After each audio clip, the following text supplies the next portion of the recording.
Bonjour à tous, ce tuto va vous permettre de retravailler la correction du devoir de P6 de la société SA ICIO. Voilà, donc on vous demandait de déterminer des SIG avec des retraitements classiques du BTS, c'est-à-dire les personnels intérimaires et le crédit bail. Ensuite de calculer la CAF avec la méthode que vous jugerez utile. Et ensuite on vous demandait une analyse avec les données qui vous étaient fournies, c'est-à-dire les SIG de l'an passé. Alors dans un premier temps, ce que je vous propose, c'est de revoir la construction des SIG dans l'ordre logique. Donc ici, on avait des ventes de marchandises, donc nous avions une activité commerciale.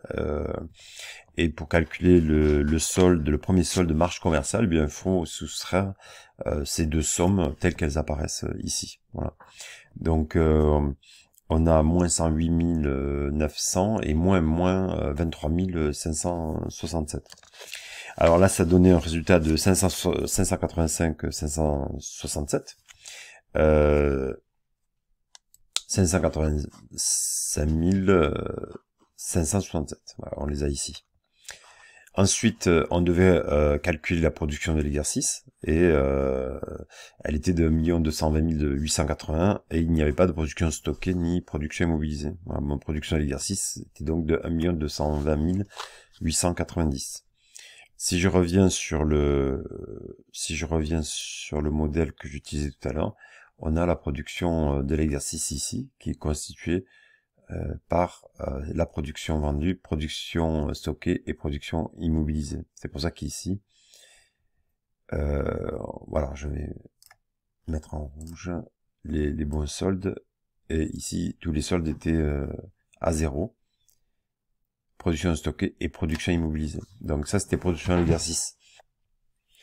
Ensuite, vous aviez à calculer la valeur ajoutée. Donc cette valeur ajoutée, il faut reprendre les deux soldes, marge commerciale et production d'exercice, auquel on va retirer la consommation en provenance des tiers.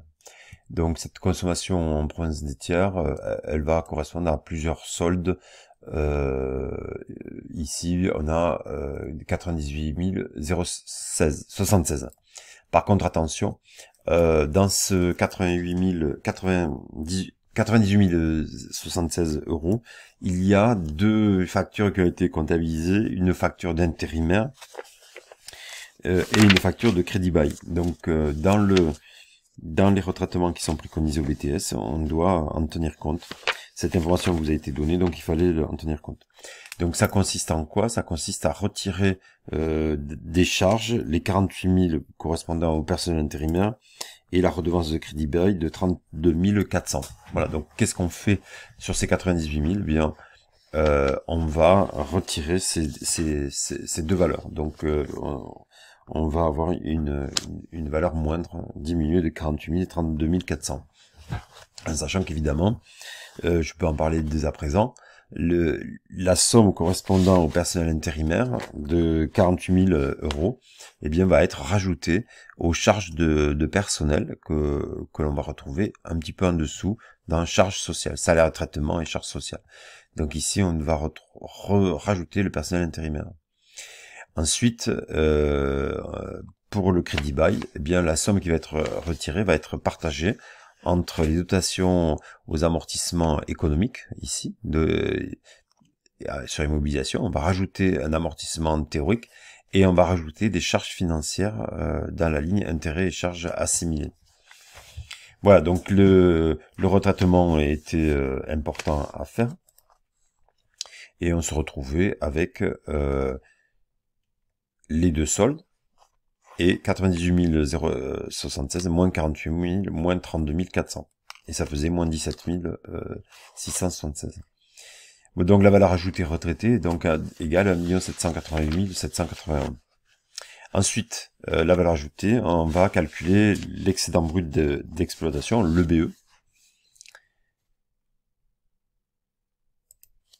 Le BE, alors le BE, il s'agit de toutes les charges et produits qui sont au-dessus de subventions. Donc le BE va tenir compte de ce solde-là, subvention d'exploitation. Évidemment de la valeur ajoutée, il n'y avait pas de subvention ici, et on va soustraire les impôts et taxes et charges de personnel.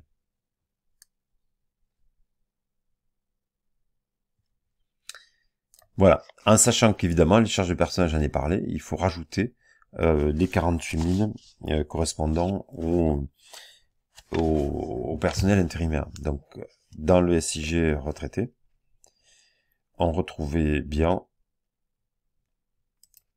la valeur ajoutée, subvention à zéro, impôts et taxes, charges de personnel et personnel intérimaire qu'on rajoutait dans les charges. Donc le BE était de 1 379 231. Voilà, ensuite, pour le BE, eh bien, on va tenir compte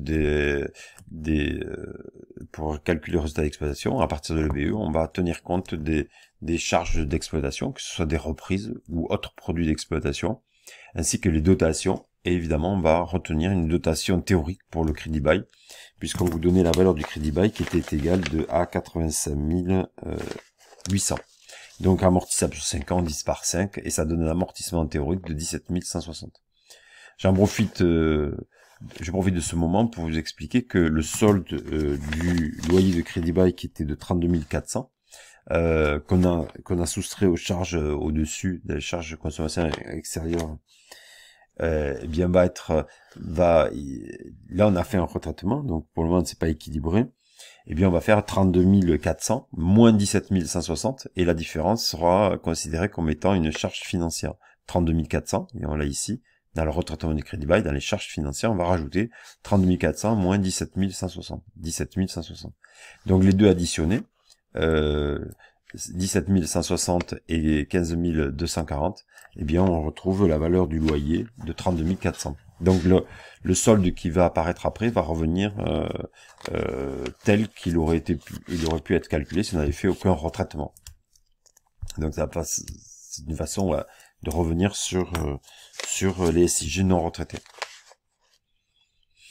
Voilà, alors, au niveau du compte de résultat, puis on a les dotations ici pour calculer le résultat d'exploitation, les dotations qui sont ici, autres charges d'exploitation, évidemment avec les retraitements, puis les reprises et autres produits d'exploitation qui sont ici. Voilà, 36 400 et 3 800. Voilà. Évidemment, les retraitements n'apparaissaient pas, il faut les faire dans le tableau. Par la suite, le résultat courant impôt, eh bien c'est le résultat qui tient compte de la dimension financière, donc des produits financiers moins les charges financières. Donc elles sont ici, produits financiers, charges financières et produits financiers. Donc on peut prendre le solde. Voilà. Et puis nous, on a vu tout à l'heure qu'il faut retraiter les charges financières puisqu'il faut rajouter la charge d'intérêt théorique du retraitement du crédit bail. Voilà, ensuite le résultat exceptionnel, bon pas de souci, le résultat exceptionnel, ben, on va retenir, c'est un solde à part, hein, 204,90 de produits exceptionnels, moins les charges exceptionnelles de 70,449. Les deux additionnés va permettre de calculer le résultat net lorsqu'on aura enlevé la participation des salariés et l'impôt sur les sociétés. Voilà, donc on va retrouver ces deux montants pour calculer, retrouver le résultat net qui était égal à 1 211 590. Par contre, dans les SIG, il y a un solde complémentaire qui s'appelle plus ou moins value de cession. Il s'agit des cessions d'actifs immobilisés. Eh bien, dans le bulletin, on va retrouver ces informations ici. Opération sur un capital, opération en capital, c'est la valeur nette comptable des actifs, des éléments d'actifs cédés. Ici, c'est correspond au 675, 52 524. Et on a ici les produits correspondants, c'est-à-dire produits de cession des éléments d'actifs. Donc là, c'est le compte 775. Donc ce solde, il est calculé, il est à part, il est en dessous des SIG, il découle pas de la chaîne logique des SIG les uns après les autres, il est à part. Donc ici, on va retrouver les SIG. Dans les SIG, ce qu'on vient de dire. Donc ici, le produit de cession d'éléments d'actifs, compte 775, et la valeur nette comptable des éléments d'actifs. Et ça donne un solde à part qui est égal à 123 326. Ça donne la valeur, la plus-value qu'on a pu faire lorsqu'on a vendu des immobilisations. Voilà. Donc c'est un compte explicatif de cette partie-là, parce que là-dedans, on ne sait pas si c'est des opérations exceptionnelles de gestion ou des opérations exceptionnelles en capital. Et bien là, on a la réponse. Donc ici, par exemple, on voit que le résultat exceptionnel est essentiellement constitué de plus-value de cession. Donc ça donne une information. Ensuite, il vous était demandé de calculer la CAF. Alors, cette CAF, on peut la calculer de deux manières. Vous étiez libre de choisir la technique qui vous convenait. Voilà. Et cette CAF, on peut choisir plusieurs méthodes. Ou on part de l'EBE.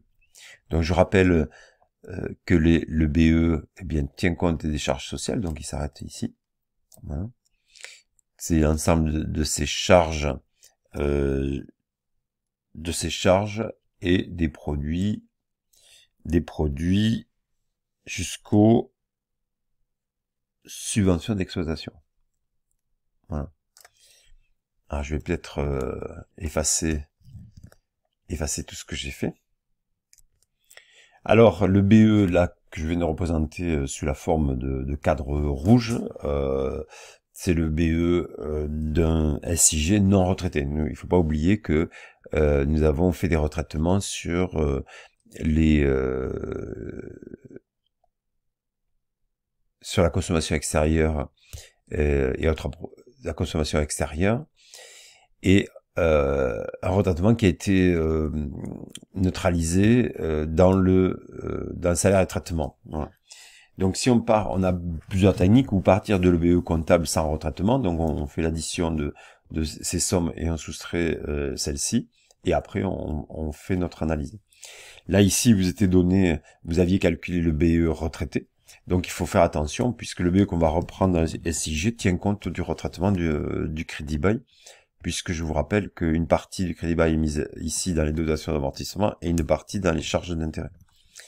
Alors voilà, donc dans les calculs, il faut en tenir compte et on verra tout à l'heure. Alors, si on part de l'EBE, il faut prendre l'habitude de stabiloter tout ce qui doit être exclu, Alors, dans les sommes qu'on va pas retenir, il y a toutes les charges calculées, c'est-à-dire tous les amortissements et les reprises qui sont des charges et des produits calculés. Donc ici, on a ces sommes-là ne seront pas retenues, en sachant qu'elles ont été corrigées par le retraitement. Ensuite, au niveau des reprises, c'est pareil, c'est des produits non encaissables, donc on va ignorer ces sommes-là pour calculer la CAF. Ensuite, on descend et on voit qu'on a à nouveau des dotations, c'est des charges calculées qui ne doivent pas être retenues. Voilà, et puis en dernier recours, on va avoir des opérations en capital, les produits de cession d'éléments d'actifs et les valeurs nettes comptables d'actifs cédés. Donc on va retrouver ici, opérations de gestion, on va les retenir. Par contre, on va avoir deux sommes ici qui sont correspondent à la valeur comptable nette des actifs, des éléments d'actifs cédés, et les dotations aux amortissements qui sont des charges calculées. Et également ici, on va avoir les prix de cession, le compte 775. Voilà, parfois on a un 777, quote part des subventions vie reconduite du résultat, mais ici, il n'y en avait pas. Donc première chose, on calcule le BE, et on va soustraire toutes les charges qui restent, et tous les produits, on va additionner tous les produits qui restent. Donc on va se retrouver avec autre charge, moins 28 000, intérêt, moins 37 568, sans oublier que si on a pris le BE corrigé, il faut corriger à nouveau les 37 508.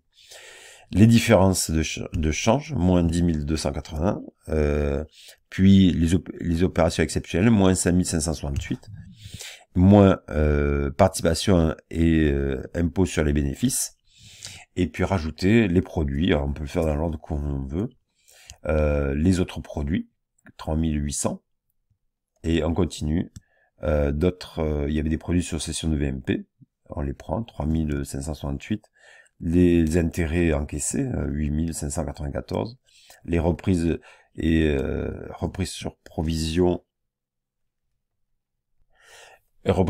sont ignorées. J'avais, en relisant, j'avais oublié de le stabiloter, donc les 11 000 seront ignorés. Puis on va ajouter les différents dispositifs de change, les opérations, les produits exceptionnels sur opérations de gestion, 25 660. Et les reprises sur provision, pareil, on va les ignorer, puisque ce sont des repris. Voilà, donc en relisant les différents postes, on voit bien que il faut faire attention à bien les stabiloter tous. Ensuite, il y a une autre technique qui consiste, alors, si on va voir la correction,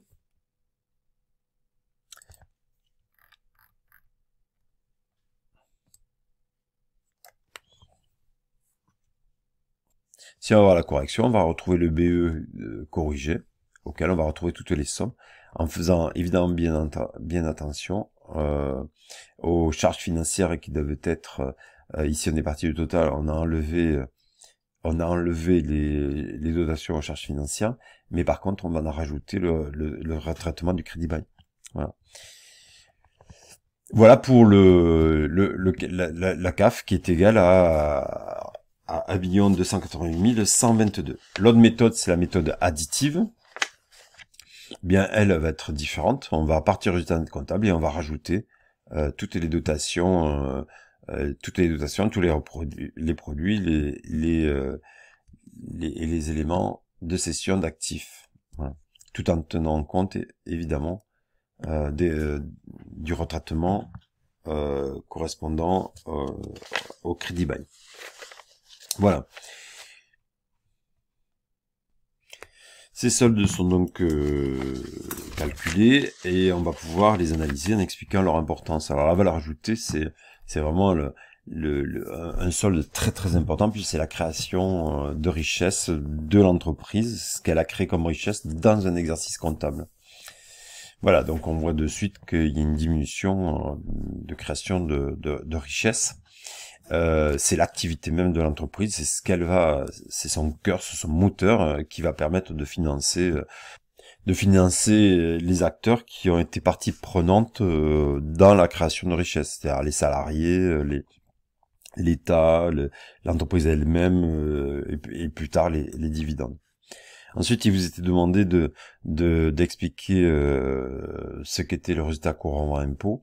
Ben en fait, c'est le solde qui tient compte de la dimension financière, c'est-à-dire produits financiers et charges financières. Donc c'est les résultats de l'activité en tenant compte de la dimension financière, c'est-à-dire après financement. Donc il est aussi important, hein, puisque on voit dans ce solde l'impact de la politique de financement. Ensuite, il vous était demandé de définir la capacité d'autofinancement. Hein, c'est un potentiel de trésorerie, c'est-à-dire qui tient compte des produits encaissables, moins les charges encaissables, avec exception faite aux cessions, aux plus-values ou moins-values sur cession d'éléments d'actifs cédés. Et cette CAF est très importante puisque elle permet de déterminer de voir s'il est possible de distribuer des dividendes ou combien on a distribué, et enfin d'avoir une idée sur l'autofinancement que l'entreprise pourra mettre en œuvre pour renouveler ses investissements ou faire des investissements de croissance. Voilà, donc c'est un potentiel trésorerie et c'est un indicateur sur l'autofinancement de l'entreprise. Ensuite, il vous était demandé de déterminer, de faire une analyse. Alors, on va commencer par le chiffre d'affaires qui vous était donné, celui de N-1 était d'1 785 690. Et quand on fait l'addition du chiffre d'affaires de l'entreprise en 2019, on voit qu'on a vente de marchandises 670 900 et production vendue 1 220 890 et ça donne 1 891 790.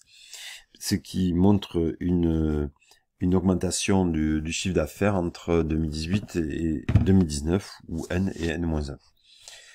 Ensuite, d'autres informations nous étaient données, puisque on vous disait qu'on avait des ventes de marchandises en N-1 pour 798 600, donc on voyait qu'on avait une diminution du chiffre d'affaires sur les ventes de marchandises, et mécaniquement une augmentation de la production vendue. Voilà, donc on pouvait observer ça. La production de l'exercice qui a augmenté, et on voit bien les soldes ici. Ensuite, on pouvait remarquer que la valeur ajoutée avait subi une diminution, donc il y a une diminution de la création de richesse dans cette entreprise. Cette diminution du solde a de quoi nous alerter, parce qu'on est dans le cœur du métier, en sachant que cette diminution a lieu alors qu'on a une augmentation de la production. Une augmentation de la production. Donc là, pour le moment, on peut faire qu'une alerte.